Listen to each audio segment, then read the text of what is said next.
സർക്കാർ പണം നൽകാത്തതിനെ തുടർന്ന് RCC പ്രതിസന്ധിയിൽ ഈ മാസം 20-ന് ശേഷം പരിരക്ഷ നൽകാനാകില്ലെന്ന് അറിയിച്ച് RCC ധനവകുപ്പിന് കത്ത് നൽകി. സൗജന്യ ചികിത്സാ വകയിൽ ലഭിക്കാനുള്ളത് കോടികളുടെ കുടിശ്ശികയാണ്.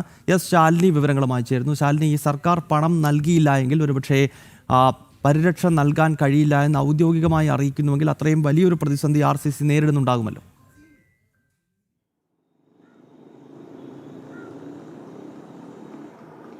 ഗൗതം, തീർച്ചയായും അങ്ങനെ തന്നെയാണ്. സർക്കാർ കൊട്ടിയാഘോഷിച്ചു കൊണ്ടുവന്ന മെഡിസേപ്പ് പദ്ധതി, അതായത് ജീവനക്കാർക്ക് ഒപ്പം തന്നെ പെൻഷൻകാർക്കൊക്കെ കൊണ്ടുവന്ന ഒരു ആരോഗ്യ ഇൻഷുറൻസ് പദ്ധതിയാണ് മെഡിസേപ്പ്. ഇതുമായി ബന്ധപ്പെട്ട് ഈ RCCയും ഇതുമായി ബന്ധപ്പെടുത്തിയിരുന്നു. ഇതിൻ്റെ അടിസ്ഥാനത്തിൽ അവിടെ ചികിത്സ നൽകി ഏകദേശം കോടികളുടെ ധനം അല്ലെങ്കിൽ കോടികളുടെ പണം കുടിശ്ശികയായ സാഹചര്യത്തിൽ കൂടിയാണ് കടുത്ത നടപടിയിലേക്ക് ഇപ്പോൾ RCC കടക്കുന്നത് എന്നുള്ളതാണ് നമുക്ക് മനസ്സിലാക്കാൻ സാധിക്കുന്നത്. ഈ മാസം 20-ന് ശേഷം മെഡിസേപ്പുമായി ബന്ധപ്പെട്ട പരിരക്ഷ ഉറപ്പാക്കുന്നതുമായി ബന്ധപ്പെട്ട് മുന്നോട്ട് നീങ്ങില്ല തങ്ങൾ എന്നുള്ളതാണ് ധനവകുപ്പിനെ ഔദ്യോഗികമായി രേഖാമൂലം കത്തിലൂടെ RCC അറിയിച്ചിട്ടുള്ളത്. 20-നകം തന്നെ കുടിശ്ശിക നൽകുകയാണെങ്കിൽ ഏകദേശം കോടികൾ നൽകാനുണ്ട് RCCക്ക് സർക്കാർ ഈ കുടിശ്ശിക ഇനത്തിൽ.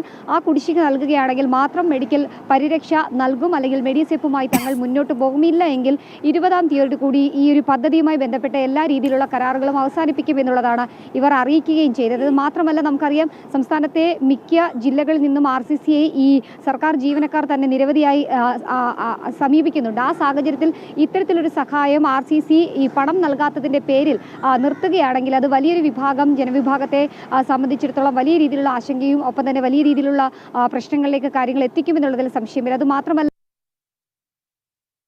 ബന്ധപ്പെട്ട് പരാതികൾ ഉയരുകയാണ്.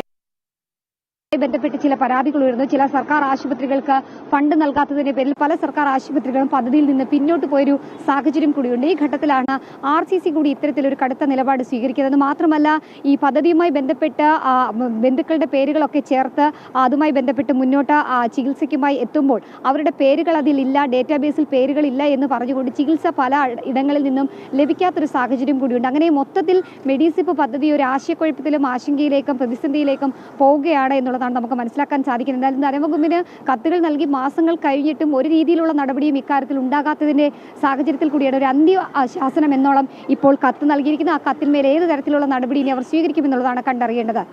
ഗൗതം, സർക്കാർ പണം നൽകാത്തതിനെ തുടർന്ന് RCC പ്രതിസന്ധിയിൽ ഈ മാസം 20-ന് ശേഷം പരിരക്ഷ നൽകാനാകില്ലെന്ന് അറിയിച്ചു. ഇത് സംബന്ധിച്ച് ധനവകുപ്പിന് RCC കത്ത് നൽകി. ശാലിനിയാണ് വിവരങ്ങളുമായി ചേർന്നത്.